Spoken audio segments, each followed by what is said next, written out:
Salut la famille, salut la Team Racker, c'est le Docteur Stat. Je tiens encore à vous dire que c'est la dernière vidéo de la soirée. Comme je vous ai si bien dit, on ne peut pas débriefer tous les matchs, donc on débriefe les matchs les plus importants. Comme c'est le dernier match, on a pris le match qui nous a le plus marqué, Manchester United contre Newcastle, notamment le comeback de Cristiano Ronaldo à Old Trafford. Bon, avant de continuer, laissez-moi d'abord prendre mon verre de coca. Ok, d'accord. Bon, nous allons directement aller dans le vif du sujet. Manchester United Newcastle, comme on vous a dit, c'est docteur statistique et avec moi ce sont les chiffres et je vais vous donner rien que des chiffres. On ne va pas s'embrouiller, hein? Le football c'est purement mathématique, j'ai toujours dit ça. Ok, très bien. Voici, ils sont là, les chiffres. Je vais essayer de vous les lire, ensuite je vais vous analyser le match, je vais vous débriefer le match comme il se doit. On en vient, possession 65% en faveur de Manchester United, comme on s'y attendait, 35% de Newcastle. United était hors-jeu une seule fois dans le match, Newcastle était hors-jeu 3 fois dans le match, 7 corners à 3 corners. Bon, les shoots, on a United qui a frappé 21 fois au goal, ils ont cadré 7 fois, Newcastle qui a frappé 12 fois, ils ont cadré 3 fois. Bon, ok, c'est ça l'image du match, bien sûr. Et bon, les fautes, on a eu une bagarre au milieu des terrains, c'était vraiment un combat tactique dès les 15 premières minutes et qui a été remporté par Manchester United vu le score.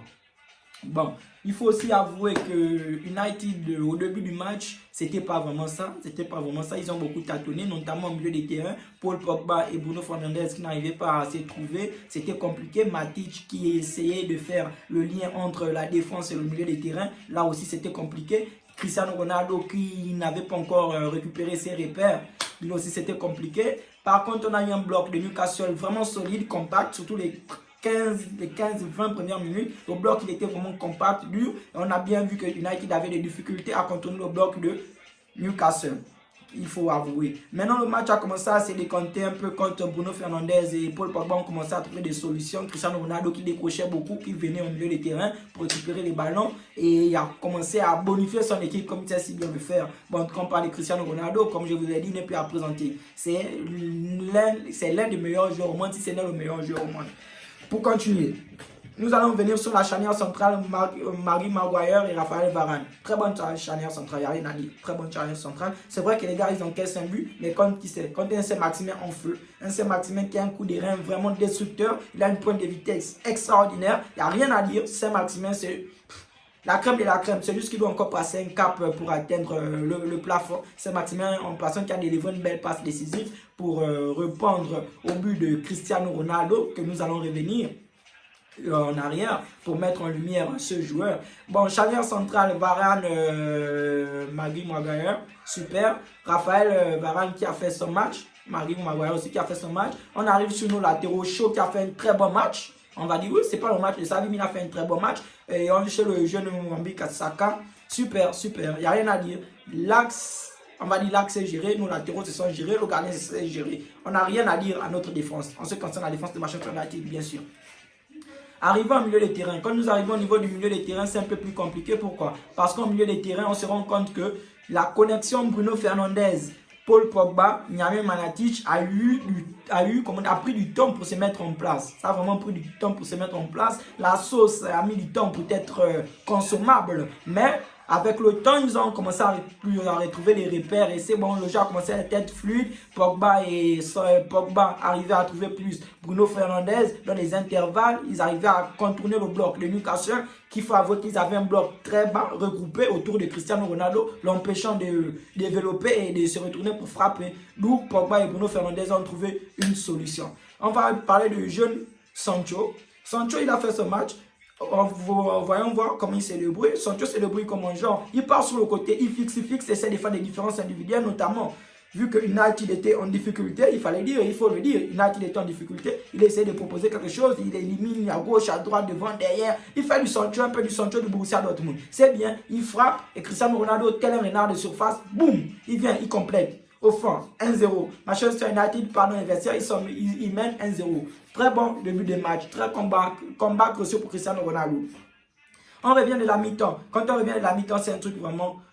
Le match prend une autre envergure. Je ne sais pas, les esprits, je ne sais pas. Les grands esprits commencent à sortir. Les joueurs talentueux commencent à s'exprimer. Notamment Cristiano Ronaldo.